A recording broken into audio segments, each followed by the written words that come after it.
Hey everyone, Skull902 here. Last week I said I'd conclude the Sonic 1 Let's Play once and for all by taking a look at Sonic the Hedgehog Genesis for the Game Boy Advance, and my god, what a train wreck this is.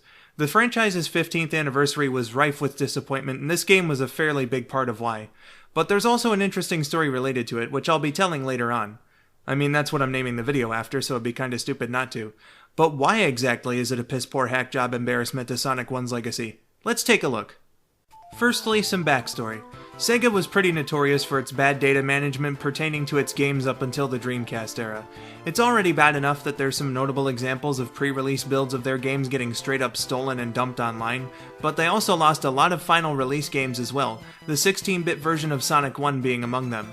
Yes, the game that helped solidify their place in the North American market, the debut of a legendary gaming icon, and Sega lost it. So, whenever the game gets re-released, they have a choice of either emulating it, such as in the Sonic Mega Collection, or remaking it, such as in Sonic Jam. For the GBA release, they went for a remake. Just for reference, Nintendo had been killing it since the system's launch with newer versions of their older games. Super Mario World, Yoshi's Island, the 16-bit versions of Mario 2 and 3, Rare did just as well with the SNES Donkey Kong Country trilogy.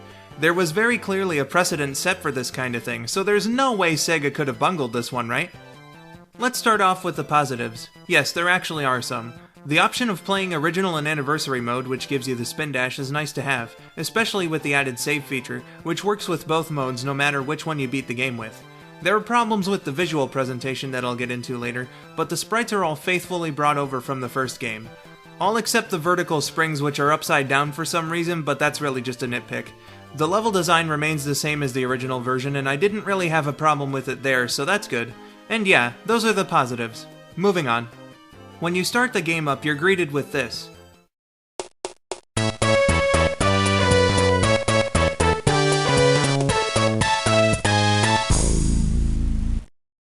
Kinda underwhelming, eh?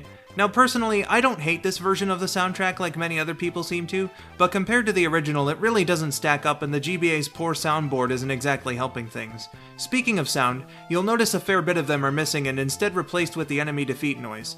Not the biggest thing in the world, it's not like that plays when you collect rings or something, but it's still kinda weird. The presentation is where this game really starts falling apart. To compensate for the GBA's smaller screen, they had to zoom the screen in. If the game were remade correctly, it'd be little more than a minor annoyance, but due to the problems I'll be getting into, this shit can be a fucking death sentence. I have to make blind jumps here in the Labyrinth Zone boss in the vain hope I have enough time to avoid a fireball or not get poked by a spear, oftentimes both. That shit's not fun, and it caused me to die 9 times during the playthrough I did for this video. You are often required to look up to see your surroundings, whereas in the Genesis version, it'd be fine and dandy. With all this looking up, I'm surprised Sonic doesn't get a crank in his neck. Plus, the game has performance issues. Whereas a normal playthrough of Sonic 1 would take me about an hour, this one took me 2 hours to beat the first time, plus another 2 to record, because it's in a near constant state of slowdown and I really don't understand why. Again, this game could run Donkey Kong Country. There's no way in hell this should be happening. That ends up having an effect on the gameplay. Oh, the gameplay. Most important thing of all. How does the slowdown hurt the gameplay? Sonic's momentum.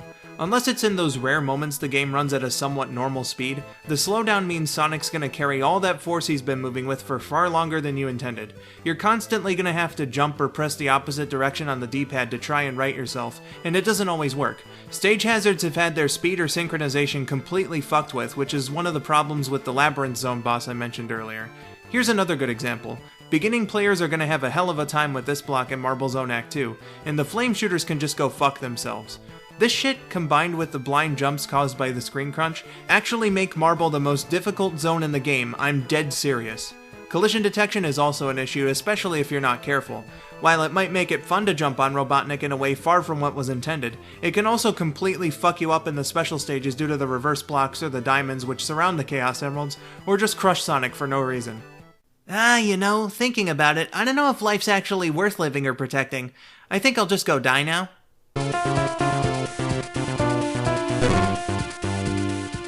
While we're on the subject of collision detection, have fun trying to use the teeter-totters in Starlight. At least Screen Crunch actually helps you out in the boss fight. This is also why I'd recommend playing in Anniversary mode if you decide to torture yourself by trying the game out. Those crushers in the last boss can get you real bad, which makes the spin dash a lifesaver.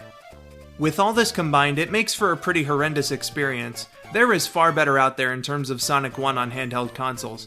I already mentioned the 3DS version in the first extras video, but there are also perfectly fine ones for the original DS and PSP. The GBA version's just gonna leave you frustrated.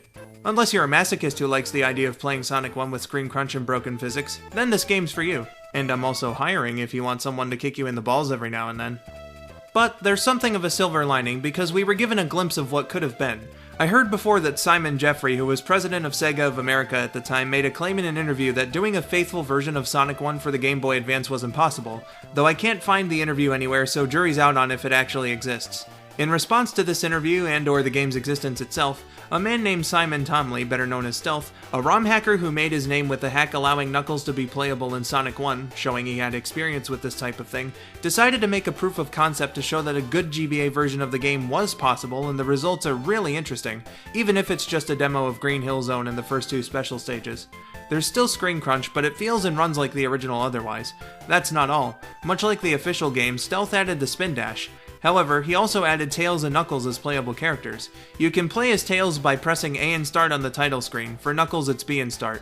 If that wasn't enough, you can also play through a partially complete labyrinth zone by pressing L and start on the title screen, and debug mode can be activated at any time by pressing R in-game. This fucking Chad knew that Sega could do better and showed them exactly how. Well done, man. You've got some balls. The only thing that sucks about it is that it's not complete. Perhaps another hacker could take up the reins on that someday. As for Stealth, well, he's obviously not doing bad for himself, being considered one of the greatest among the Sonic hacking scene and getting himself on board for an official Sonic title. Though that does show it's kinda sad how only visual fan works tend to get people noticed and hired by companies. I love writing, but here I am offering my services to kick people in the balls for money. What the hell am I doing with my life? And with that, I can finally put the Sonic 1 Let's Plays to rest. All it took was 6 years to get off my lazy ass, an embarrassment-induced redo LP of the 16-bit version, delays, and 4 hours of suffering with a depressingly broken remake of an all-time classic game. Happy 30th anniversary, Sonic! All joking aside, sorry about how long it took, but hey, the timing when I finally got around to it was pretty nice. Hope you enjoyed this dive into one of the many awful things about Sonic's 15th anniversary celebration. I have been Skull902, thank you for watching, and have yourselves a wonderful day.